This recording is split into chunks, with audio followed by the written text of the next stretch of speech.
So question number 1 for today.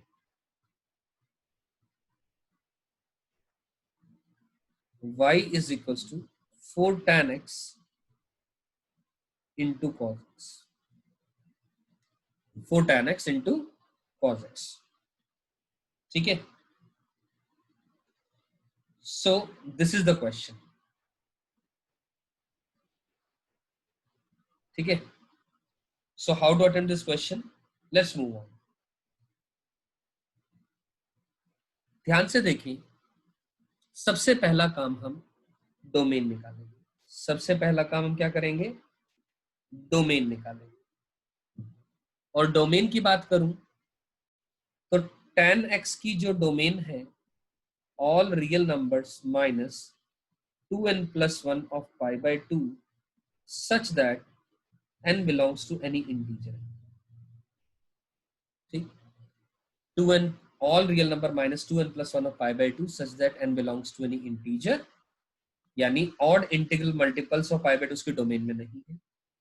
cos x की domain निकालूंगा तो all real numbers आ रहा है। तो इन दोनों का अगर मैं कॉमन पार्ट लूंगा यानी इंटरसेक्शन लूंगा तो फाइनली जो डोमेन आ रही है fx की वो क्या आ गई? यही आ गई जो tan x की है, माइनस का 2n plus 1 of pi by 2 such that n belongs to integer, right? Okay, ठीक है। अब एक चीज ध्यान रखनी है, रेंज निकालते वक्त, रेंज को निकालते वक्त हमें फंक्शन को सिंप्लीफाई करना पड़ेगा। डोमेन निकालते वक्त हमें सिंप्लीफाई नहीं करना है। रेंज निकालते वक्त वी गॉट टू सिंप्लीफाई। तो simplify the function.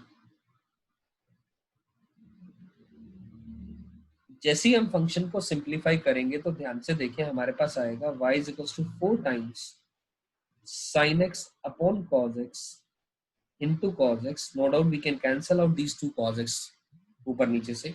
So y की वैल्यू आ जाएगी 4 times of sin x, यानी जो y की वैल्यू आ गई कहां से कहां तक आएगी? -4 से 4 ओपन आंसर आएगा। Reason being, what is the reason? इसका रीजन क्या होगा? अब अपने आप सोचे, इसका रीजन है, नो डाउट वी नो कि sin x की वैल्यू, जो sin x होता है उसकी वैल्यू -1 से 1 होती है, लेकिन बट जो sin x है उसकी वैल्यू प्लस या -1 कब होती है? If x belongs to 2n plus 1 of pi by 2 such that n belongs to any integer. इन सब x की वैल्यूज पर sin x की वैल्यू 1 या -1 होती है, और ये x की वैल्यूज तो हमारी डोमेन में है ही नहीं। क्योंकि ये डोमेन में नहीं है तो इसलिए -1 और 1 वैल्यू एग्जैक्टली नहीं होंगी, इसीलिए मैंने ओपन इंटरवल का यहां और यहां पर भी इस्तेमाल किया है। मेरी बात समझ में आई? अगर मैं सिंपल क्वेश्चन आपसे पूछता y equal to 4 sin x simple, तो आंसर -4 से 4 क्लोज इंटरवल होता, रेंज। लेकिन हमने यहाँ पर आपसे ओरिजिनल क्वेश्चन ये है हमारा, वो अलग बात है, वो सिंप्लीफाई होके ये आ गया। क्योंकि आप अपने आप सोच करके देखें कि अगर मैं -1 से 1, -1 और 1 इंक्लूड कर लेता तो एक्चुअली जो फंक्शन है आपका 4 sin x upon cos x into cos x है, तो क्या मैं 4 इंटू 1 अपॉन 0 इंटू 0 इसको कैंसिल करके मैं 4 लिखता क्या? ऑब्वियसली ये बात बिल्कुल ही गलत है। This is totally wrong. Clear? तो ध्यान रहे, इसका मतलब सिंप्लीफाई द फंक्शन। मैं ये नोट लिख दे रहा हूं। क्या नोट लिख रहा हूं मैं? कि thus to find the domain, never simplify the function। Original function पे ही हम डोमेन की बात करेंगे। चलिए, moving on further to the another question now. Question number 2। What is the question number 2? cos power 4 of x by 5 minus sin power 4 of x by 5. चलो,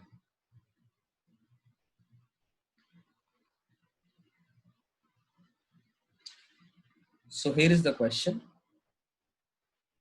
Y is equals to cos power 4 of x by 5 minus sin power 4 of x by 5. We have been asked to find its range.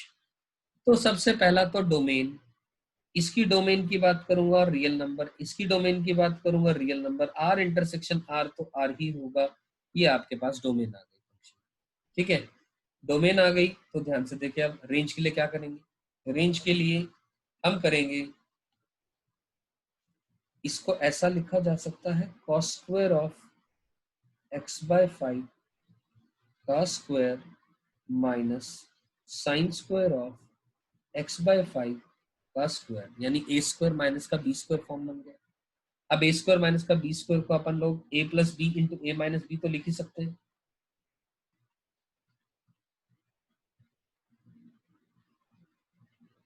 Right? तो लिखे आप इसको, just a minute. तो ये बन जाएगा कितना? cos square x by 5 minus sine square of x by 5 into cos square of x by 5 plus sine square of x by 5. ये तो 1 हो गई वैल्यू. ये cos स्क्वायर थीटा माइनस का साइन स्क्वायर थीटा क्या होती है value? cos square theta minus sine square theta is cos 2 theta, यानी ये वैल्यू आपके पास cos of 2 times of x by 5 आ गई. और हम जानते हैं दोस्तों कि ये वैल्यू जो है -1 से लेकर के 1 के बीच में लाई करती है, क्योंकि ये cos थीटा ही तो है बेसिकली, और थीटा बिलोंग्स टू कोई भी रियल नंबर होगा. तो that's the range of this question, right?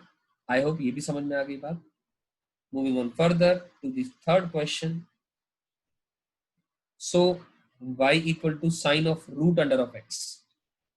Y equal to sine of under root x.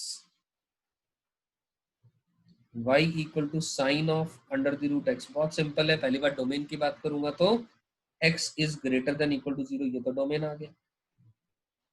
और ध्यान से देखिए, अगर आपने पुट भी कर दिया लेट अस से रूट x को थीटा के भी इक्वल, तो बेसिकली ये y equal to sine theta लिखा हुआ है, जिसके अंदर में जो थीटा है वो हमेशा पॉजिटिव ही बाहर आ रहा है या जीरो आ रहा है. मतलब थीटा जीरो या जीरो से बड़ा आ रहा है, तो फिर भी तो माय डियर इसकी वैल्यू जो है -1 से 1 होगी. कारण क्या है? आप देखिए जरा ध्यान से, जो साइन थीटा का ग्राफ है वो ऐसा तो होता ही होता है. इधर की तरफ जाऊंगा तो जो थीटा है वो तो पॉजिटिव या equal to zero.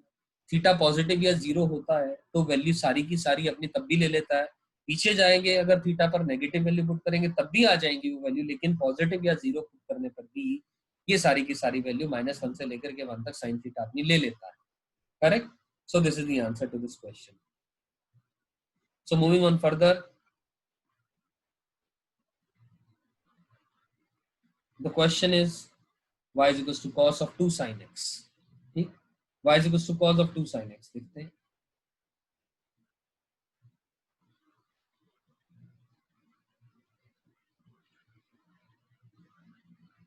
y is equal to cos of 2 sin x. एक सिंपल बात, डोमेन तो ऑल रियल नंबर है. Domain belongs to all real number, क्योंकि ये x है, साइन के अंदर में इनपुट तो कुछ भी अलाउड है, तो कोई टेंशन ही नहीं है. अब आता है सवाल रेंज के ऊपर. रेंज के ऊपर क्या बात करें? अब रेंज के ऊपर बात करने के लिए ध्यान से सुने कि हम जानते हैं ये बेसिकली लिखा है cos of theta, where theta is equal to let us say 2 sin x, और 2 sin x है उसकी वैल्यू -2 से लेकर के 2 आ जाएगी. मतलब cos के अंदर में जो इनपुट है वो -2 से लेकर के 2 जा रहा है. आप ऐसे समझ लो, cos के अंदर में जो इनपुट जा रहा है वो -2 से लेकर के 2 जा रहा है. अब cos के हम ग्राफ की बात करते हैं. ठीक, cos का ग्राफ अपन लोग जानते हैं, ये कुछ ग्राफ होता है cos का. This value is 0,1. ठीक, this value is 5/2. This value is pi, this value is minus का pi by 2 and this value is minus का पाई। ठीक है, और ये वाली वैल्यू 0,0 हम जानते हैं सब। ये कॉस थीटा का ग्राफ है। किसका ग्राफ है ये? कॉस थीटा का ग्राफ है ये, सिंपल।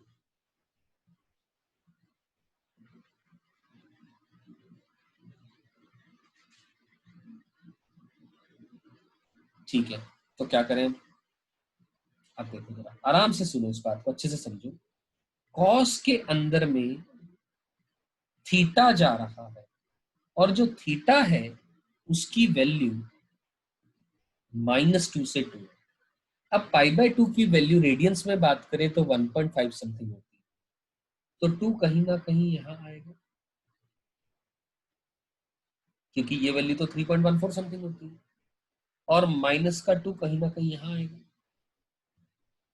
यानी ये रहा -2 या 2 के कॉरस्पॉन्डिंग ये फंक्शन यहां से। मतलब कहने का कि the reason I am shedding this one, this is the only reason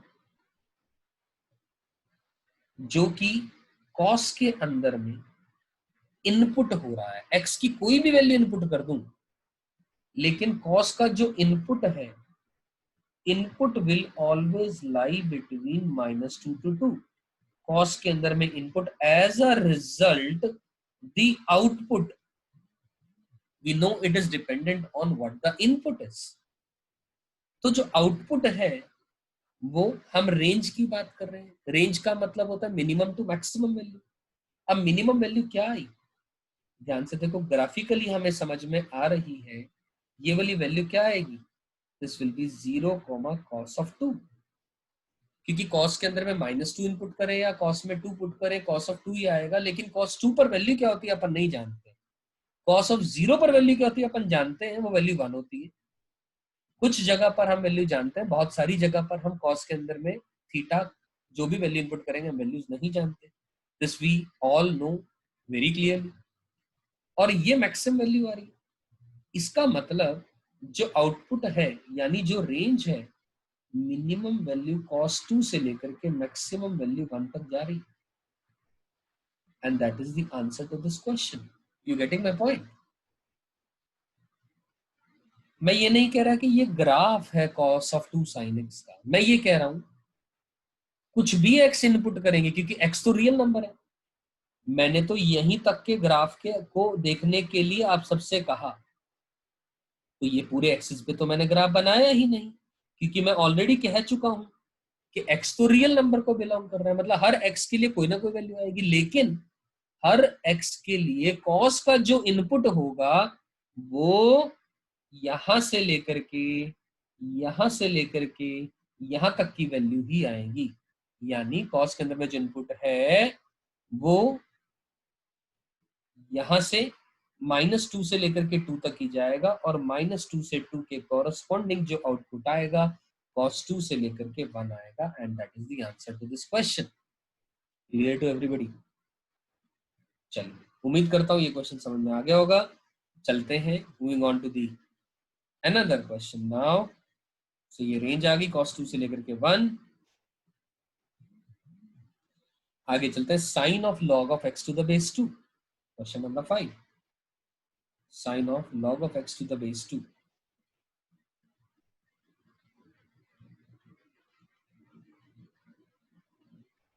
y is equal to sine of log of x to the base 2।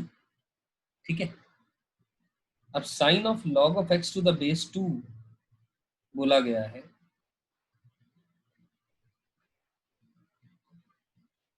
So this is the question in front of you. ठीक, अब sine of log of x to the base 2 के लिए आप क्या करेंगे? देखो जरा, सुनो ध्यान से।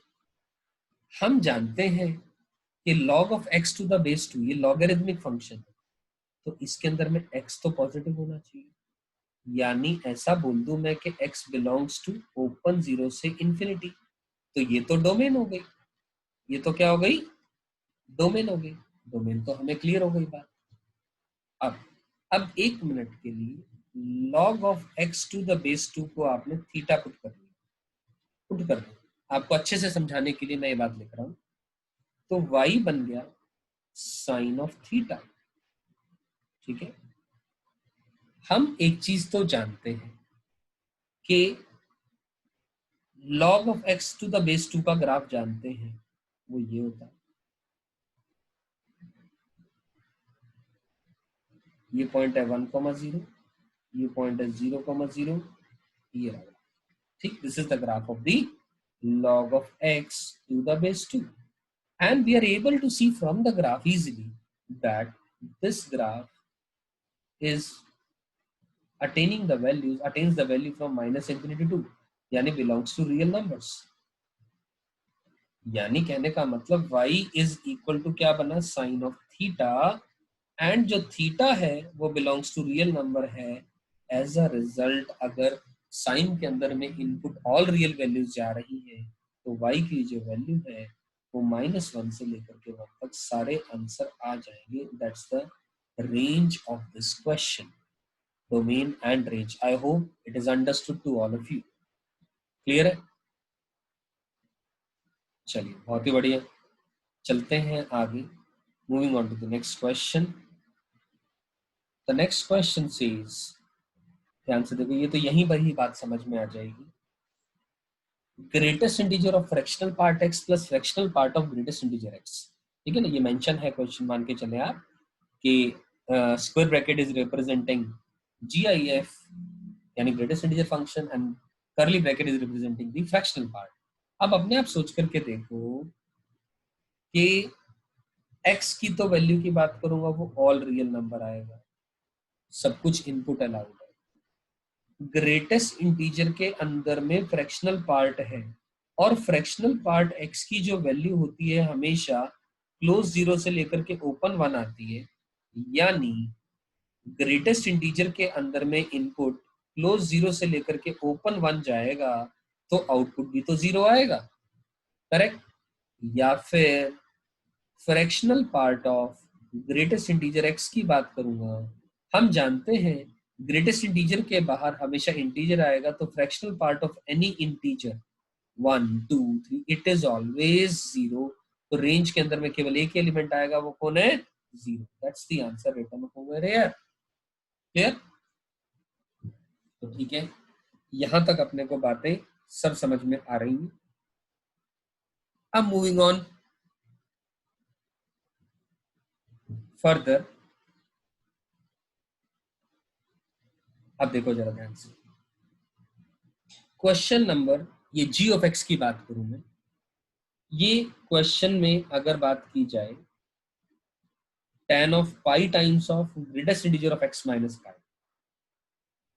tan of pi times of greatest integer of x minus pi,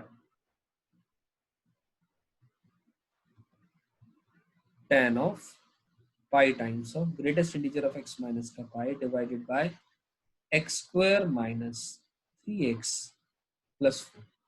this is a question given to us, है ना? x स्क्वायर माइनस का 3x प्लस 4 की ही बात की गई। देख लेते दोबारा क्वेश्चन को। यस, तो अब इस क्वेश्चन में, और it has to be mention, मैं अलग से लिख दे रहा हूं कि this symbol represents GIF। Okay, so हमें इसकी डोमेन और रेंज के बारे में कमेंट करना है। तो डोमेन और रेंज के बारे में कमेंट करना है तो ध्यान से देखें कि पहले इतने पोर्शन को देखें। इसका जो डिस्क्रिमिनेंट आ रहा है 9 माइनस का 16 यानी नेगेटिव आ रहा है, यानी और a पॉजिटिव आ रहा है, a की वैल्यू 1 आ रही है, एक्स स्क्वायर का कोएफिशिएंट यानी वो पॉजिटिव आ रहा है। तो इसका मतलब क्या हुआ कि एक्स स्क्वायर माइनस का 3x plus 4 is always positive such that x belongs to any real number। ठीक है, ये हमेशा पॉजिटिव वैल्यू ले रहा है, तो इसका मतलब ये कभी जीरो ही नहीं होगा। कभी जीरो नहीं होगा तो इसकी डोमेन में ऑल रियल नंबर आ गए। सही, सही है, यहां तक बात ये। और दूसरी बात, बड़ी मजे की बात ये है, tan के अंदर में जो इनपुट है वो पाई टाइम्स ऑफ इंटीजर जा रहा है for any value of x।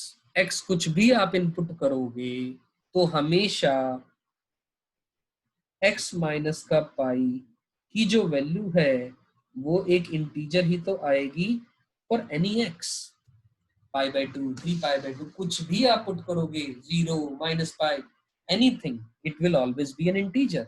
और आप अपने आप सोच के देखो डियर फ्रेंड्स कि tan of n pi such that n belongs to any integer, it is always zero। Zero होता है हमेशा। अरे भैया tan थीटा वही जीरो होता है जहां पर sin थीटा भी तो जीरो होता है। तो इसीलिए इसकी रेंज में केवल और केवल एक एलिमेंट आएगा, zero. That's the answer to this question. Clear to all? चलिए, moving on further to the another question.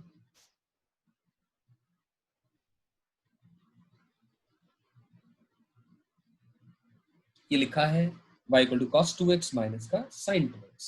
ठीक है,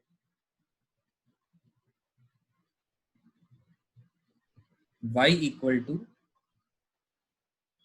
cos of 2x minus sin of 2x। so that's the question। ठीक, ये क्वेश्चन है आपके पास। करते हैं बात cos 2x minus sin 2x। पहली बात, इसकी डोमेन रियल नंबर, इसकी domain real number, r intersection r all, तो ये तो डोमेन है। This is the domain of the function. Okay, एक बात तो क्लियर हो जाती है। दूसरी बात पे बात करते हैं। तो दूसरी बात सोचो क्या करेंगे इसके अंदर में।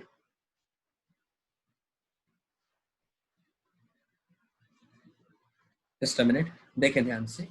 अब मैंने ऑलरेडी आपको ये समझाया हुआ है कि अगर आपको एक क्वेश्चन ट्रिग्नोमेट्री का a sin x प्लस b cos x फॉर्म का नजर आए, यानी argument is same, argument is same, sine या कॉस की आर्ग्यूमेंट सेम आ रही है, x आ जाए 2x आ जाए, तो ऐसे फंक्शन की जो वैल्यू होती है minus root under of a square plus b square से लेकर के root under of a square plus b square के बीच में ही लाई करती है। That's the answer to this question. समझ आई बातें मेरी? तो बस वही बात ऊपर कर रहा हूं मैं। यहां पर ए कौन है, -1, बी कौन है, 1, तो एज अ रिजल्ट y की जो वैल्यू है माइनस का √2 से लेकर के √2 आ जाएगा। That's the answer to this question. Clear है? आई होप आप सभी को इसका प्रूफ मालूम है। This form is also called as the auxiliary form.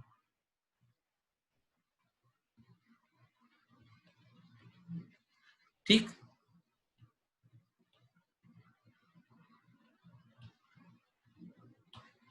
चलिए आगे चलते हैं। Moving on to the next question. I hope यहां तक सभी को समझ में आ रहा है। अगर किसी को नहीं समझ में आ रहा है तो लिख दें, और चलो समझ आ रहा है तो यस लिख दें। Are you all able to understand? Can you say a yes on the chat box?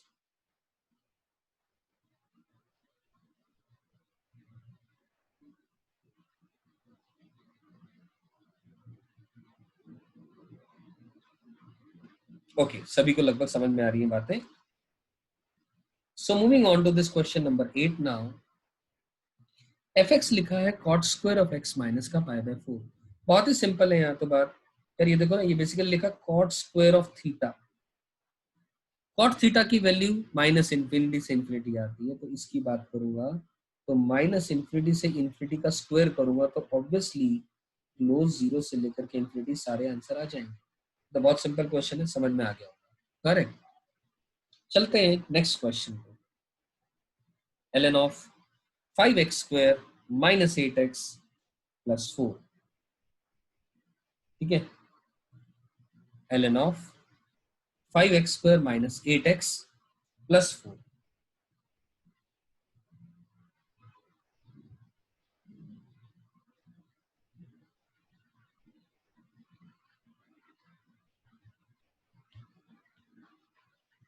y is equals to ln of 5x square minus 8x plus 4। तो एक काम करते हैं, इसकी डोमेन और रेंज दोनों की बातें कर लेते हैं। क्या? अब पहले देखें जरा ध्यान से। ये ln के अंदर में एक क्वाड्रेटिक फंक्शन है. Let us talk about this quadratic function 5x square minus 8x plus 4. इसका ax square plus bx plus c form में कन्वर्ट करेंगे. a की वैल्यू 5 आ रही है जो कि पॉजिटिव है. d की बात करूंगा 64 minus 4 into 4 into 5 यानी 80 हो जाएगा ये. तो 64 minus 80 this value is coming out to be negative. इसका मतलब this as a upward parabola always, or in another words we can surely say that 5x square minus 8x plus 4 is positive such that x belongs to any real number. So this is the conclusion we got. ठीक है, ये बात हमें समझ में आ गई. अब हम क्या कर सकते हैं आगे. अब इसका मतलब डोमेन तो ऑल रियल नंबर आ गई. ln के अंदर में जो नंबर है वो नंबर पॉजिटिव होना चाहिए. ये नंबर कौन है यहाँ पर 5x square minus 8x plus 4, वो तो ऑलवेज पॉजिटिव आ रहा है x की किसी भी रियल वैल्यू के लिए. तो ये तो डोमेन हो गई. अब हम बात करते हैं, ये एक अपवर्ड पैराबोला है. This is an upward parabola. और ln x की बात करें, पर ध्यान से सुनिएगा मेरी बात को. लॉगरिथमिक फंक्शन की बात करें, हम जानते हैं ln ऑफ x एक इंक्रीजिंग फंक्शन होता है. कैसा फंक्शन होता है? इंक्रीजिंग फंक्शन होता है. कहने का मतलब ये हुआ, ध्यान से देखो, ln x का ग्राफ तो ये होता है, मतलब as x increases y also increases, where I am saying y equal to ln x. सही है बात ये? ठीक है, मतलब जब ln के अंदर में इनपुट छोटा होगा तो आउटपुट छोटा आएगा, इनपुट बढ़ता जाएगा तो आउटपुट बढ़ता जाएगा. तो इसका मतलब we are concerned to find the minimum and maximum value of this quadratic function 5x square minus 8x plus 4. तो मिनिमम और मैक्सिमम वैल्यू अपने को इसकी निकालनी है. तो ठीक है, अब हम जानते हैं ये तो एक क्वाड्रेटिक है. 5x square minus 8x plus 4, हम जानते हैं कि इसका एक अपवर्ड पैराबोला होगा. तो मिनिमम वैल्यू तो इसकी वर्टेक्स पर आएगी, और इस वर्टेक्स का जो कोऑर्डिनेट होता है माइनस का b/2a कॉमा माइनस का d/4a होता है. सही है बात ये? यानी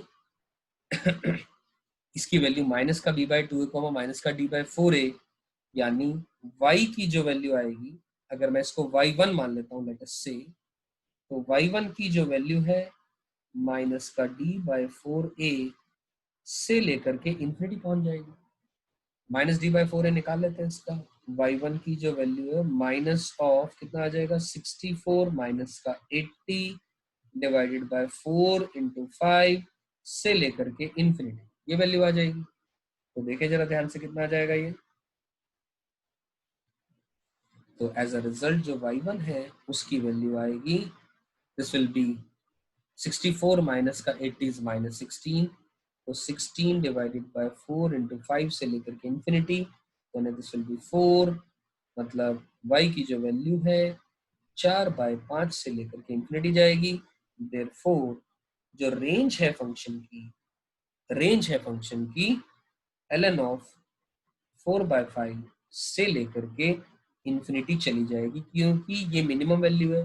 ln के अंदर में मिनिमम इनपुट जाएगा तो मिनिमम आउटपुट आएगा, मैक्सिमम आउटपुट जाएगा तो मैक्सिमम आउटपुट आएगा. मतलब इंफिनिटी पर ओपन इंटरवल यहाँ है तो यहाँ भी ओपन ही होगा. समझ आ गई मेरी बात? और ध्यान रखें एक चीज, मैंने ये बात तो डिस्कस कर ली, लेकिन ln की बजाय मतलब log ऑफ something to the base e है, लेकिन अगर बेस छोटा होता तो ln log x का ग्राफ, अगर बेस छोटा होता, I am writing down here, if log of x to the base a है और a की वैल्यू ग्रेटर देन 0 से लेकर के लेस देन 1 है, then it is a decreasing function. अब ये फंक्शन कैसा होगा? डिक्रीजिंग फंक्शन होगा. मेरी बात समझ में आ गई? पक्का? चलिए, बहुत ही बढ़िया. Moving on to the another question.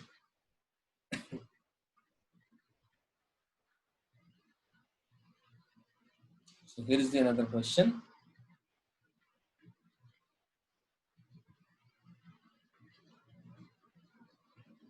अच्छा ठीक है, आज के लिए यही क्वेश्चन थे इसके अंदर में, ये हमने डिस्कस कर लिए सारे के सारे.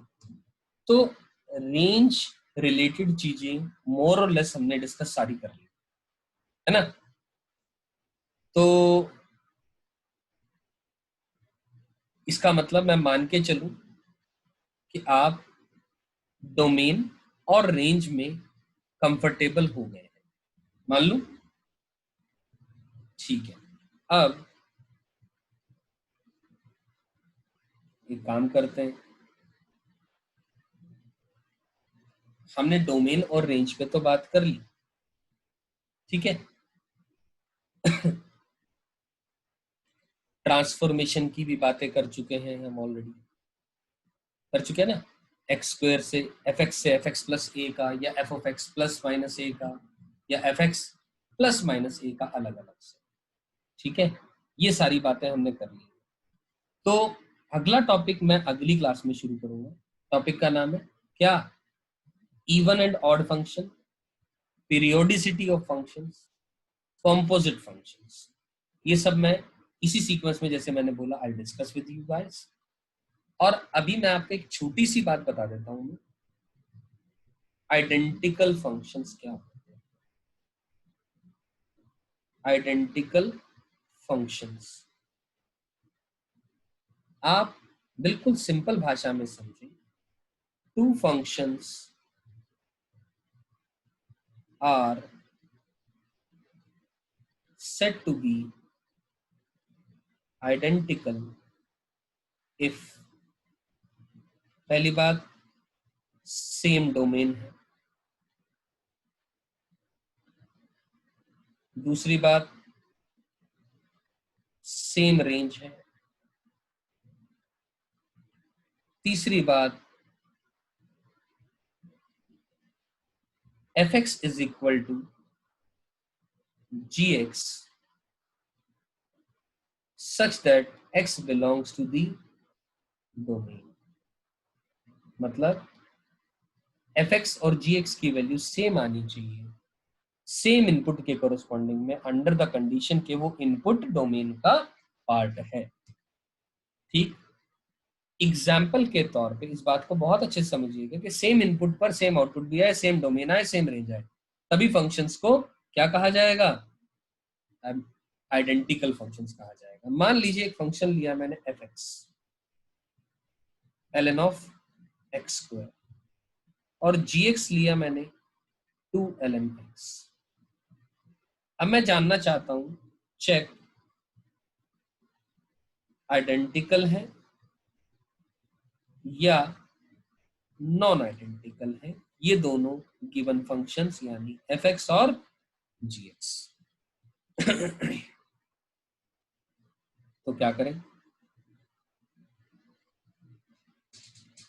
क्या करें उसका इलाज, ln ऑफ एक्स स्क्वायर का और 2 ln x का। तो यह सबसे पहला काम, जैसा मैंने कहा, डोमेन देखें।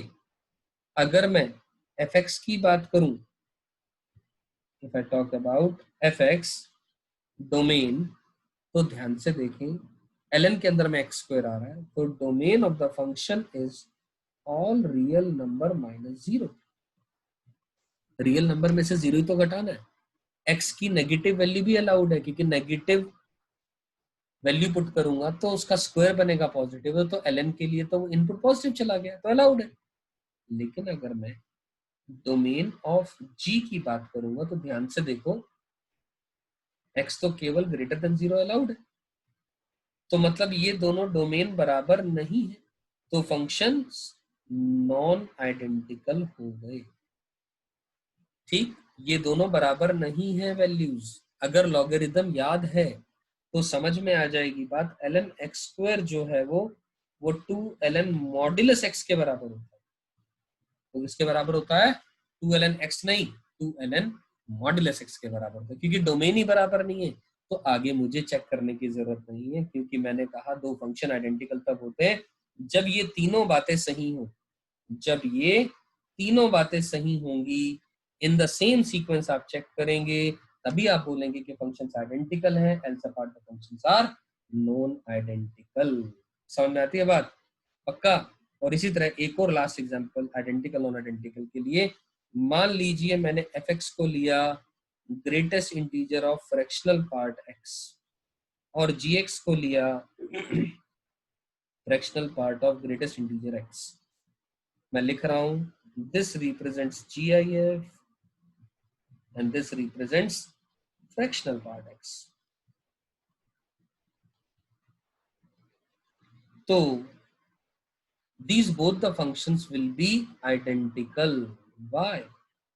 दोनों की डोमेन, इसकी डोमेन भी रियल नंबर है, इसकी डोमेन भी रियल नंबर ही है, तो भैया कुछ भी अलाउड है इनपुट, और दोनों की रेंज भी बराबर है, रेंज दोनों की बराबर है। अभी अभी थोड़ी देर पहले करा, रेंज में दोनों के जीरो ही एलिमेंट आएगा। अरे भैया greatest integer of fractional part will be zero and fractional part of greatest integer will also be zero.